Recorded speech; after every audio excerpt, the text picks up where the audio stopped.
That was beautiful. Let's give another round of applause to Chris for that beautiful music.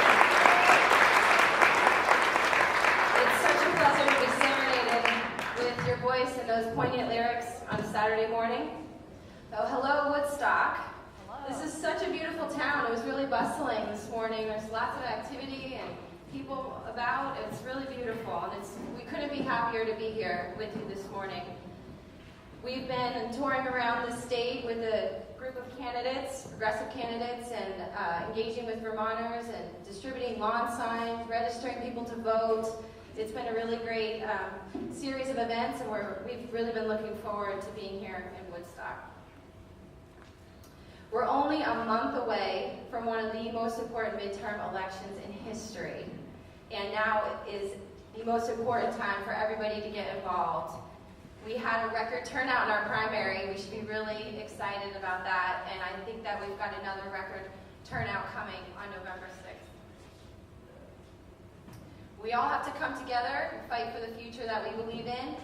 Everybody needs to find someone who isn't registered to vote and help them get registered, bring someone to the polls who doesn't have a ride. We all have to do what we can to get everybody out to vote. As you've seen in the news, there's some very important work, a big fight going on down in D.C. right now. Senator Sanders will be there to fight and cast a vote to represent Vermont values in D.C. today. He wouldn't miss this, though, and will be joining us by phone later in the program. Thankfully, we have a great group of Bernie-endorsed candidates, so let's get started. Our first progressive candidate that Bernie is very proud to endorse and who we'll hear from first is Gina Ottoboni. Let's give a warm welcome to Gina. Good morning, everyone. Thank you so much for coming out. So my name is Gina Ottoboni, and I'm running for state representative for the towns of Bridgewater, Killington, Mendon, and Chittenden. And I am so proud to be here today with the slate of candidates who are going to stand up here, and even more proud to be here with all of you. So I want to tell you a little story. You already know the punchline, unfortunately, because she just gave it away. But yesterday afternoon, I got a phone call from Shannon at Team Bernie. And it was a call I had been hoping to get for a long time. And he told me that Bernie's endorsed me. And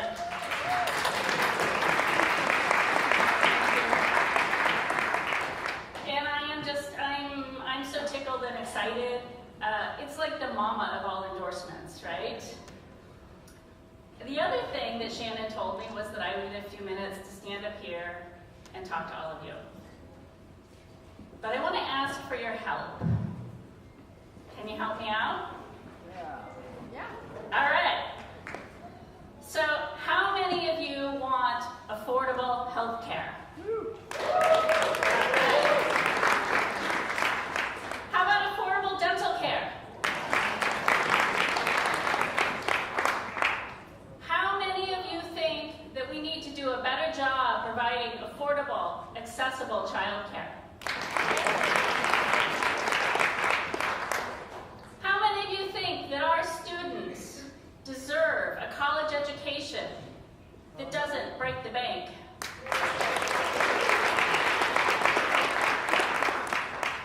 How about livable wage jobs where we live? And how many of you think that we have a responsibility to leave a clean and healthy environment to our kids and our grandkids?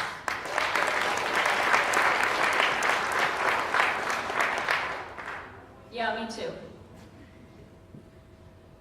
These are just some of the things that I will fight for in Montpelier. I want all Vermonters to thrive, not just survive.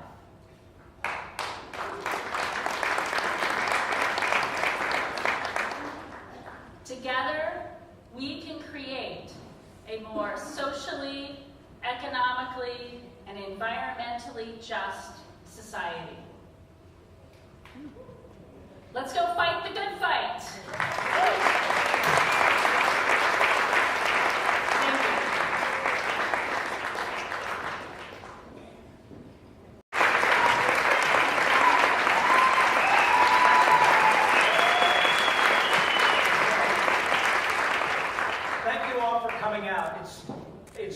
important after the news of yesterday for us all to stick together and move forward with positive and hope.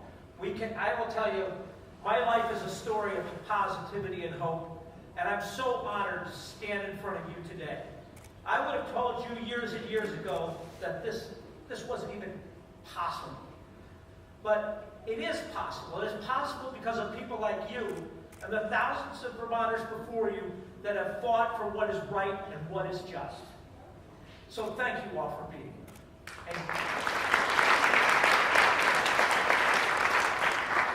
You know, I grew up in a small town in northern New York State, much like the town I live in today, which is Morrisville, Vermont. It was a small town. We didn't have a lot of money. Those were different times. You know, it didn't matter if you didn't have a lot of money. People supported you, or you're part of the town. I grew up with 7 kids. We didn't have a lot of money, so I worked my way through college. I only got a 2-year associate's degree. I came to Vermont. I started to work on the factory floor and worked my way up to where I am today. Now, I'm sorry to say that I don't think our children have that opportunity today. You know, we're the first generation that has worse off than the previous generation. And that's been a strategy and a systematic strategy that started with Ronald Reagan. With the attack on the Air Traffic Controllers Union and of course, the use of terms that were implied racism. And really, we're suffering today because of that. But I'm going to tell you that we can change all that, and we're going to make Vermont a place that has an opportunity for all, which includes those on the lowest of the economic ladder, which is where we should start. I love Vermont. I love Vermont because Vermont is a place that is an example for the rest of the country. You know, we have the best education performance in the country. We're the healthiest state in the country. We're the safest state in the country. Our views are amazing, and our people are amazing. So we have so much potential for growth here. And when I look around Vermont, 2/3 of Vermonters live in what's called rural Vermont, and we have so much opportunity in rural Vermont. So one of the things I'm going to focus on is connecting every home and business with fiber optic cable, so Vermonters can be connected with the internet. And we're going to rebuild those downtowns. And you know, and I go this, you know, you listen to Eo or Phil, and Phil's like, oh, woe us, there's nothing we can do. We're seeing this shift in demographics, aging demographics. But we saw that same shift in the 1930s when the cities had electricity and rural America did not. And we absolutely did, pardon my bias, but we did humankind's greatest work, which was running a wire to every home and business in America to provide electricity. So we can do that again, and we will do that again. We'll do that right here in Vermont. We're also going to raise the wage to $15 an hour.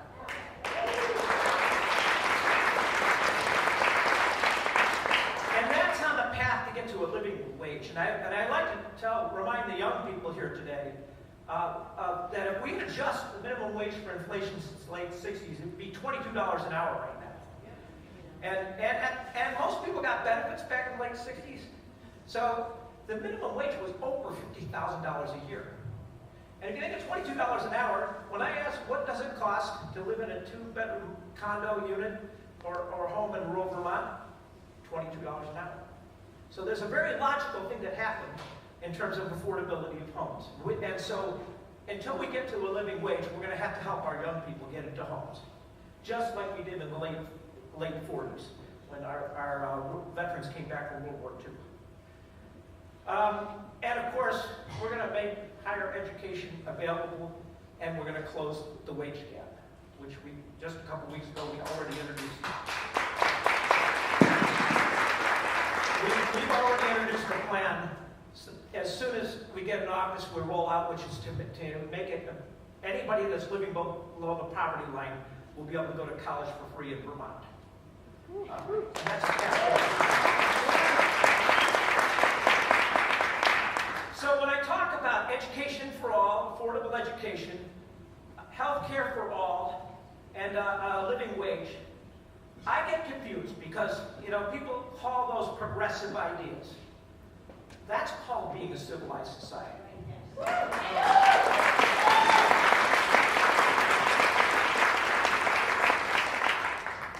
So, when I talk about growing the economy, we're going to measure that economy by how the bottom 20% on the economic run experience it and what that growth is. Because who cares how big the economy is growing if the money's not getting to us, the working people. So our measure of success has to be how it's impacting the bottom 20% of the economic ladder. We've heard all this rhetoric, and I know no one in this room believes it, but you got to get the message out. We talk about all these great jobs that have been created, but yet even the last year, the working class has not seen an ability to purchase more, and spend more. So we've got to make this accessible to all Vermonters. And those who grow our food should not have to worry about health care. And those who provide service in our hotels and restaurants, they shouldn't have to worry about going hungry. And no one should have to worry about losing their jobs due to an illness. Now, I have so much gratitude to Bernie. Bernie has been leading on these issues for years. And I'm so grateful that Bernie is down in Washington right now fighting for what is right and just. So let's go.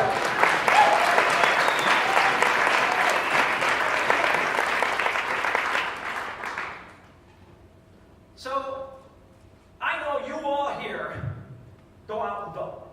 So I'm preaching to the choir here.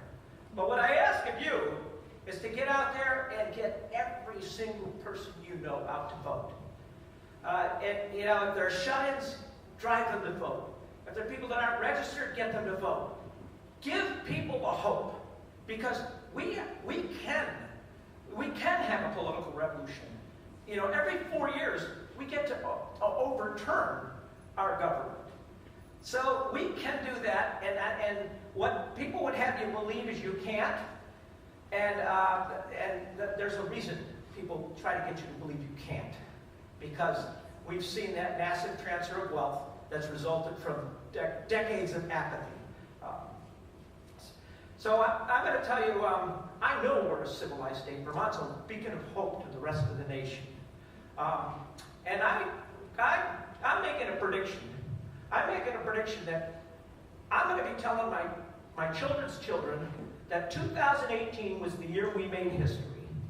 2018 was the year our democracy survived a despot. So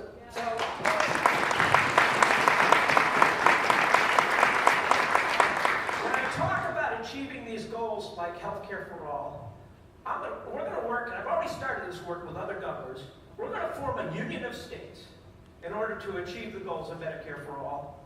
But we're also going to use that union of states to build a firewall for the things that are coming out of Washington.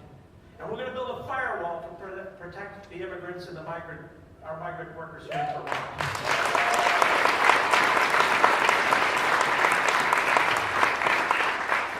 And I'm going to tell you also that for me, running for governor is not the hardest thing I've ever done. And I'm the kind of person that I'm going to stand up against those headwinds from Washington. I'm not going to cower under any threats of fear. And I'm going to work hard for the Vermont that has loved me, and I love in return. And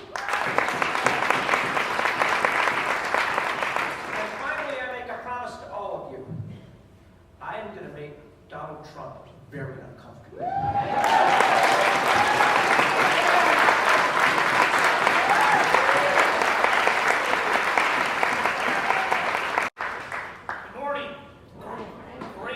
Woodstock, the only place in the state of Vermont where there's a traffic jam on a Saturday morning. That's a good thing. That's a good thing, absolutely.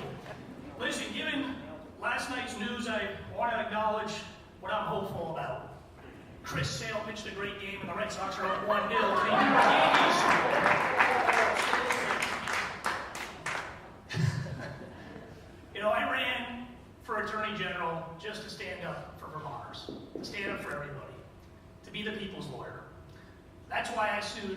Purdue Pharma to hold them accountable for starting the opiate crisis in this state. We've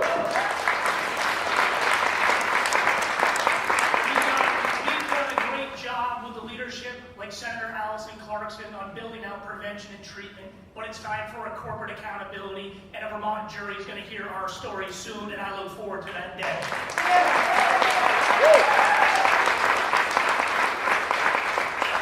Because for far too long, we've dealt with the issues of addiction and mental illness and poverty with a jail cell. It is a failed approach. It's time for criminal justice reform.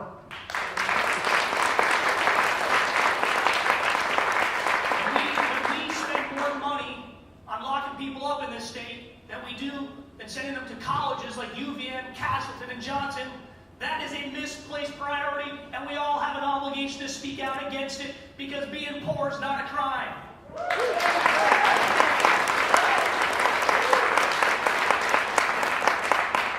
And I'm happy to be here with Congressman Welch.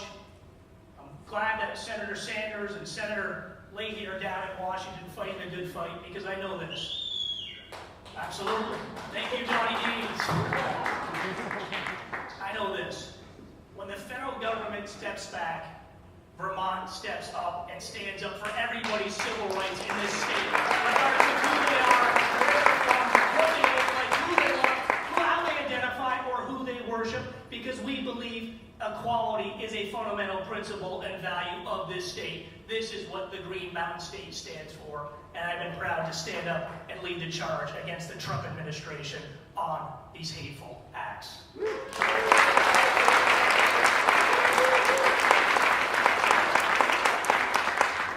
It's also talking about science and facts, things that we don't talk about anymore. That climate change is real. That's why we said the EPA matters. You can't dismantle it because pollution doesn't know state borders. We're going to fight to make sure that we have clean air and clean water in this state and across this nation, because that is a fundamental right of every citizen of this state and this nation, and a value that Vermont holds dear.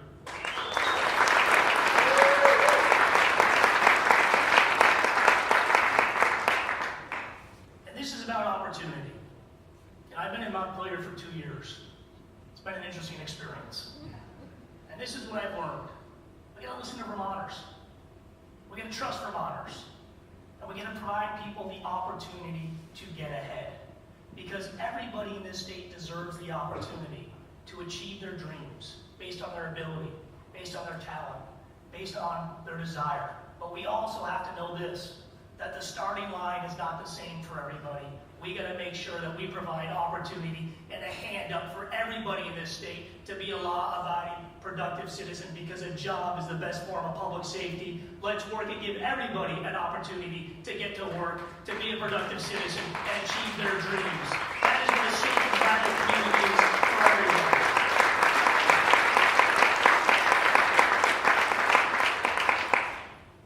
And I know it's early, but I want to quote a Republican.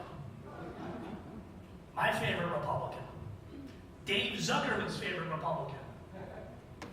Teddy Roosevelt. Zuckerman last night was saying, bull moose, of Teddy Roosevelt, really the founder of the Progressive Party. But here we are, 30 days to go. 30 days to go to an election. And as Teddy Roosevelt talked about, it's time to enter the arena.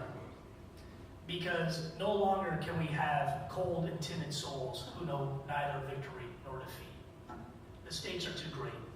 It's time to mobilize. It's time to organize. It's time to galvanize and get everybody out to vote. Your friends, your family, your coworkers, because the stakes are too great. And the opportunity is simply this: Vermont to lead the nation in common sense, decency, and a belief that equality for everybody is a fundamental right. We can do it. We can shock the world, and this country can change, and we can take this country back. This little brave state, we need your help. Are you ready?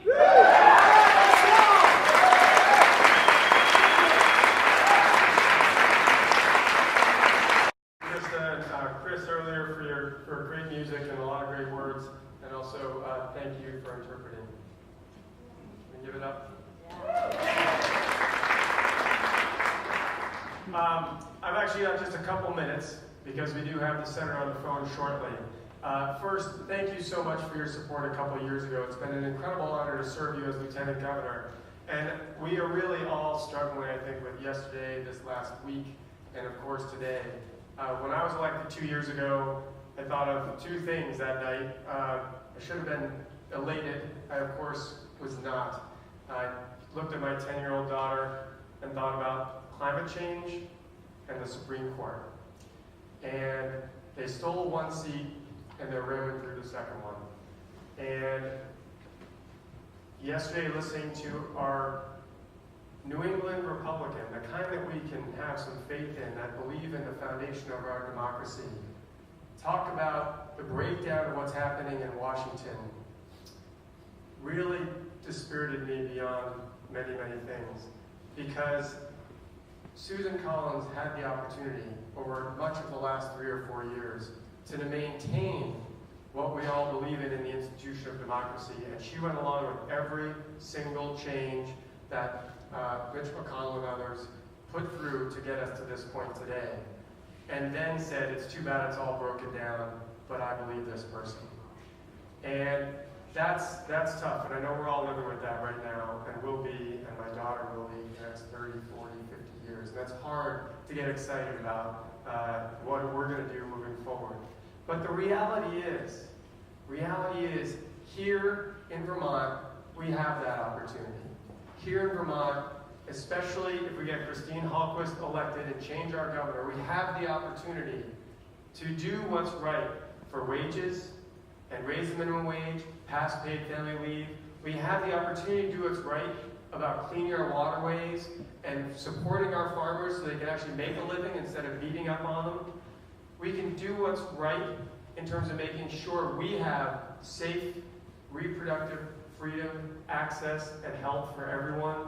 We can do what's right here in Vermont, and we're doing what's right, and we are leading the nation. And in part, we are leading this nation because someone has had vision for 20, 30, 40 years and has been an outspoken leader on so many of these issues in our Senator Bernie Sanders, who's the person that brought us here today. So thank you, Bernie. And let me tell you, he's the one that inspired me back in 1992 to engage in electoral politics. I thought it was a load of garbage, corporate money was running everything, and it still is. But I never dreamed 25 years ago that I'd be in front of you all speaking as your Lieutenant Governor. I never dreamed that we'd have great folks like Allison and Dick McCormick and Alice Nitka representing this county, doing what's right on those issues, and great candidates like Zach, Ralph, and Gina from around here. Zach is somewhere here. There he is. And the reality is, we have a vision in Vermont. And you all can be a part of what will make that succeed. And it's been talked about already. What are you going to do for the next 30 days? One of the key things I've done as Lieutenant Governor over the last 2 years is really about democracy. It's really about engagement. It's about recognizing that voting is actually the tip of the iceberg of democracy. We're still, of course, hoping and working and pushing towards much better turnout. But that's just the tip. Participation, civil discussions with people that you don't always agree with, listening. Those are the parts of democracy that seem to have faded away. And that's what we have here in the New England democracy tradition. And if we in this room engage, maybe I've said to others, 15 minutes a week. You find time for a book group, you find time to go jogging, you find time for the things you enjoy, which is incredibly important to fill your soul. But also find some time each week or each month to put into democracy. And over this next month, if you haven't done a lot for the last 11 months, make it a concentrated month. All right? Get out there and talk to young people, talk to folks who might be homebound, help them vote. Drive people to your town clerk because you can vote today. Get a ballot mailed to them. Talk to them about these issues, not in sound bites, but in a conversation. And that's what democracy is all about, and that's how we can lead it here. And I'm going to pause there because I think we do have the senator on the line. I want to thank the senator for the opportunity. I want to thank you for the opportunity, and I do hope you'll help me get back in there to keep working for you over the next couple of years. Thank you very much. Everybody.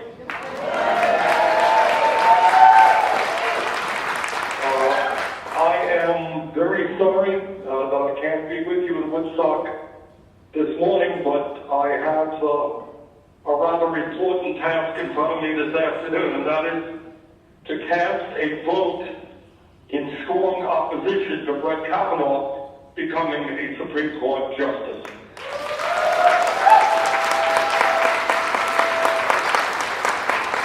And I wanted to say a few words about Kavanaugh and the process and why I'm voting against him.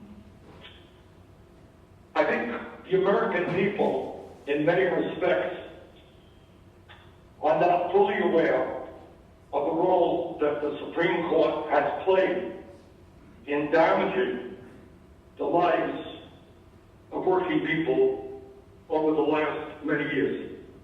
All over the country, in Vermont, all over the country, people ask themselves, how does it happen that a handful of billionaires, the Koch brothers and others, can spend many hundreds of millions of dollars to elect candidates who represent the wealthy and the powerful? How does that happen? Is that American democracy? And the answer is that most Americans like me don't know. That is a direct result of a Supreme Court decision on Citizens United by a 5-4 vote. That decision said billionaires can buy elections. That is what the Supreme Court does. All over this country. In recent years, we've had attorneys general working overtime trying to suppress the vote, trying to make it harder for people of color, poor people, young people to be able to vote. In Vermont, we're moving in exactly the other direction. We're trying to make it easier for people to vote, which is what we should be doing all over the country. How did it happen that state after state could move to make it harder for people to vote? That's a Supreme Court decision a few years ago, which gutted the Voting Rights Act of 1965. Today, in the only country on earth that doesn't guarantee health care to all people, there are millions of poor people, low-income people all over this country who should be having Medicaid but don't have Medicaid because of a 5-4 decision on the Supreme Court, which said that Medicaid expansion is optional. I'm on the committee that helped write that bill. No one intended it to be optional. It was meant for every state in this country. That decision was 5-4 by the Supreme Court. So my first objection to Kavanaugh is that I had not the slightest doubt from day one that this right-wing political operative who worked with George W. Bush would be part of this hard right majority which would be working hard to represent the wealthy and the powerful against the needs of working people, women, the environment, and what we believe to be important. I had no doubt about that. And I came out against Kavanaugh within 24 hours after Trump made his nomination. But since that time, obviously, there have been new revelations. And the revelations are that we have people like Dr. Christine Ford come forward and say that she was sexually assaulted by Mr. Kavanaugh.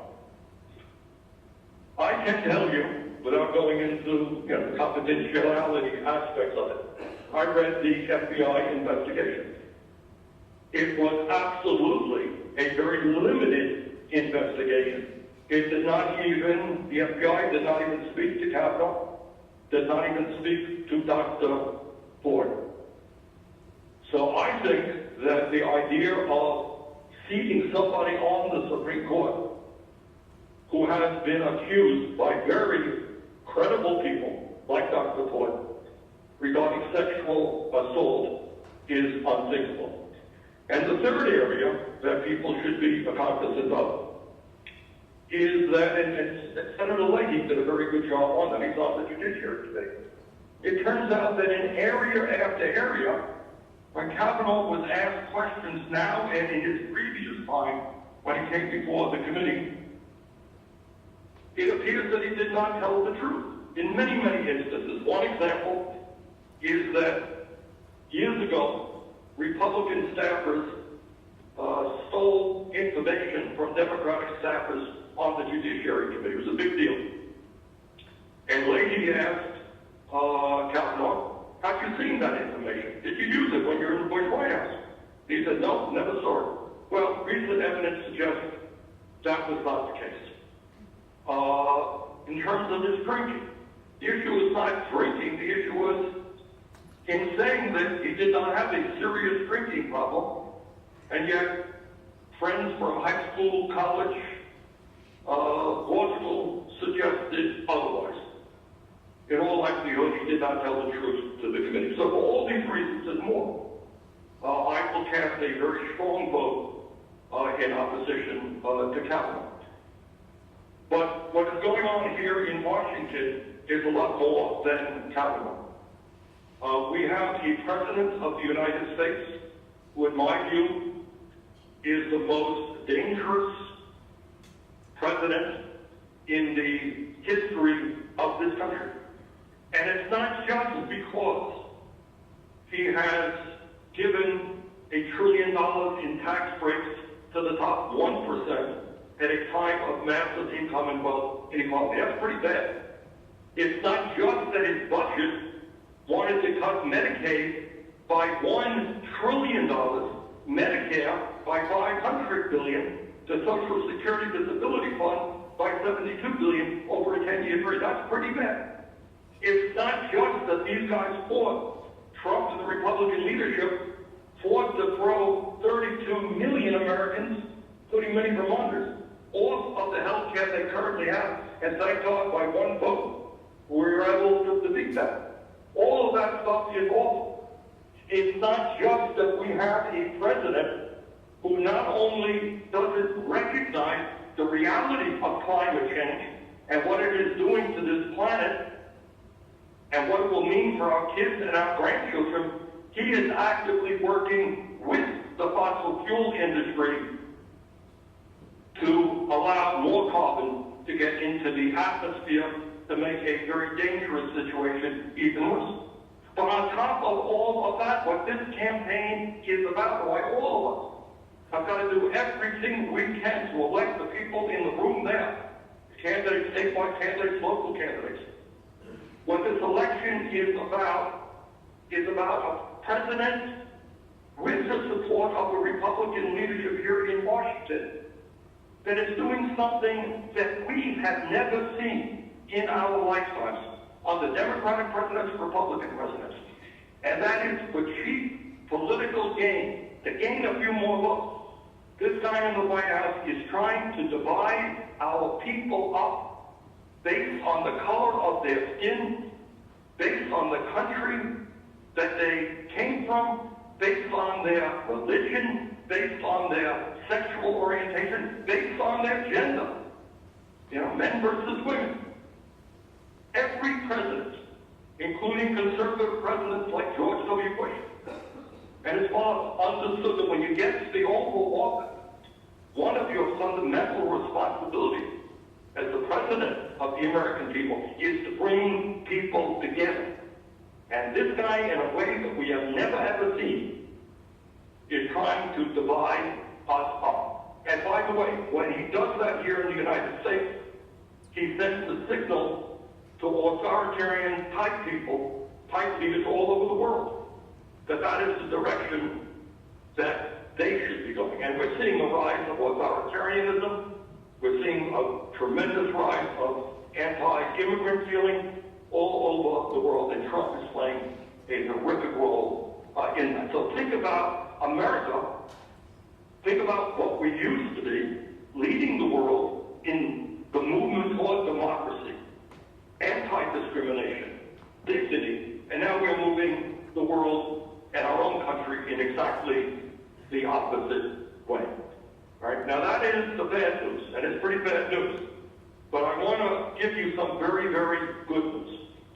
And I feel very strongly and good about this. And that is, in the last few years, this country has moved at the grassroots level in a very positive and progressive direction. I want all of you to understand that just a few years ago, when a few of us here in Washington were talking about issues like raising the minimum wage to $15 an hour, all over the country, editorial board writers and conservative Democrats and Republicans said, that's crazy, can't be done, minimum wage is $7.25 an hour, what are you talking about?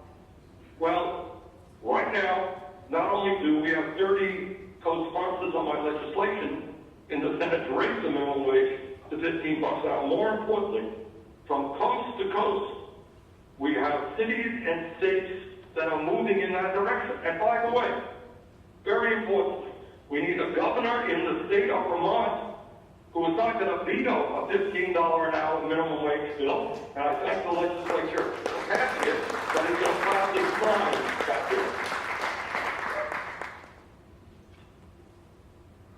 Furthermore, not only the minimum wage issue, and by the way, some of you may have heard that just last week, my good friends at Amazon decided that it was in their best interest to raise the minimum wage for 350,000 workers there. So we're making progress in putting pressure on large, profitable private sector employers. But it is not just dealing with the crisis that exists in Vermont and all across this country of tens of millions of people going to work today who are coming home without enough money at the end of the week to adequately take care of their family. It's the richest country in the history of the world, and we can and must do better. But it is not just the wage issue that we're making real progress on. A couple of years ago, I proposed the idea that we should, in this country, make sure that every kid, regardless of income, has the ability to get a higher education, and that we have to address the crisis of outrageous levels of student debt. That it is absurd that people are coming out of school $50,000, $100,000 in debt, and even worse, the kids in Vermont. And we do not do particularly well there. The number of our kids who graduate high school is good. The number of our kids who get a higher education, not so good. And we have got to make it clear that in America, if you have the ability and you have the desire, you will be able to get a higher education regardless of the income of your family. Now, a few years ago, that idea was thought to be very, very radical. Well, once again, that idea has strong popular support, and in cities and states all across this country, New York State, Tennessee, San Francisco, we're making progress in making sure that all of our kids, regardless of income, can get a higher education. And the third area that we're making phenomenal progress is that when I and a few other people said that in America we have got to establish the reality that health care is a right, not a privilege, and that we have got to end the international embarrassment of being the only major country on earth not to guarantee health care to all. So we have to end the absurdity of getting ripped off by the drug companies who are charging us the highest prices in the world for prescription drugs. Now, a few years ago, when some of us said that this country has got to move toward a Medicare for all single-payer program, oh my God, I had editorial writers from California to Maine saying, oh, it's a terrible idea. Politicians, Republicans, Democrats, can't be done. Well, I want you to know that the last poll that came out on this issue, came out about a month ago from Reuters, consistent with other polls, shows that 70% of the American people now support a Medicare for all single-payer program.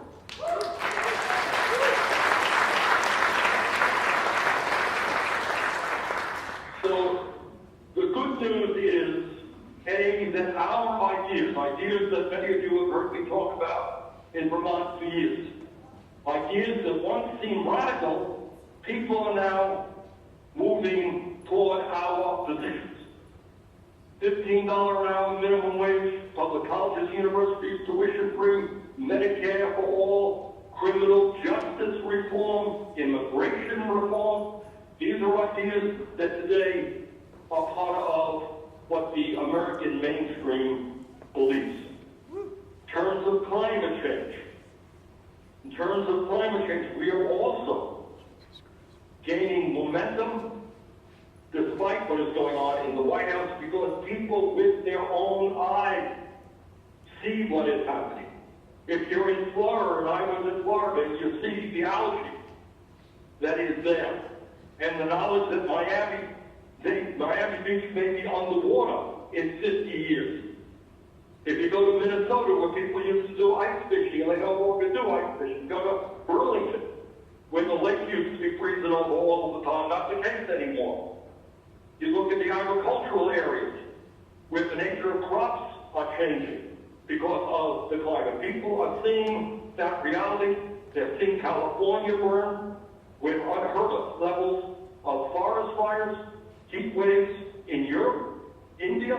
People are seeing it.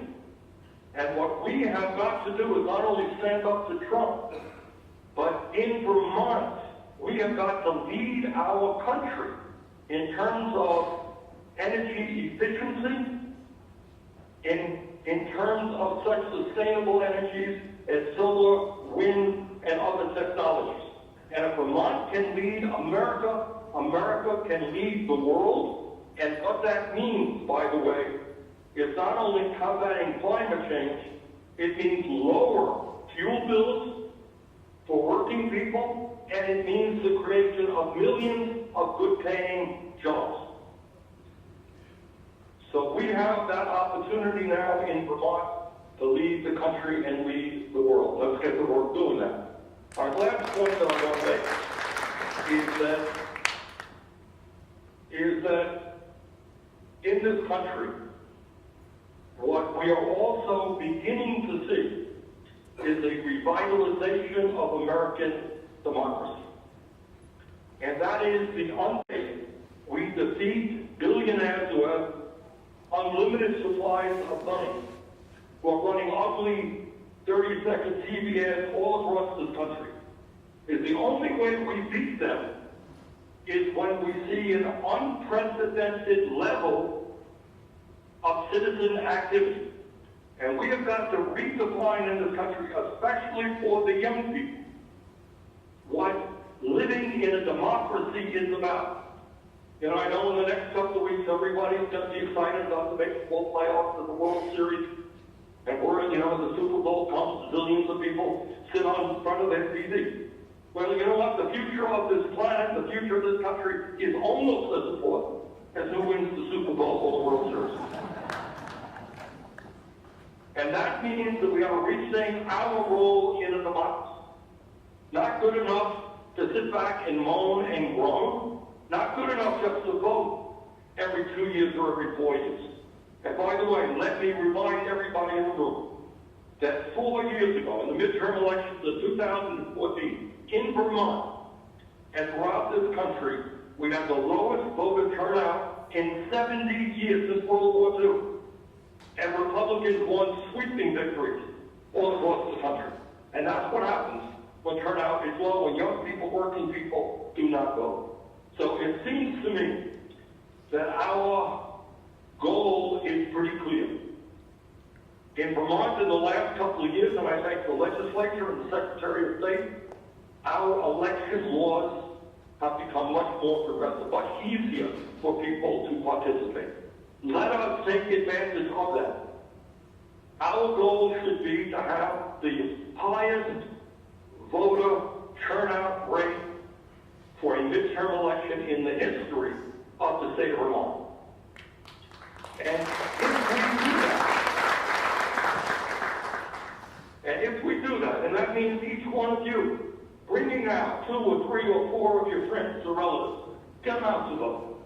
If we do that, And if candidates are prepared to run on a progressive agenda that speaks to the needs of working people, the middle class, and not just the 1%, if we do that, I have not the slightest doubt that every statewide and local candidate before you today is going to win and win big. So thank you all very, very much for coming out.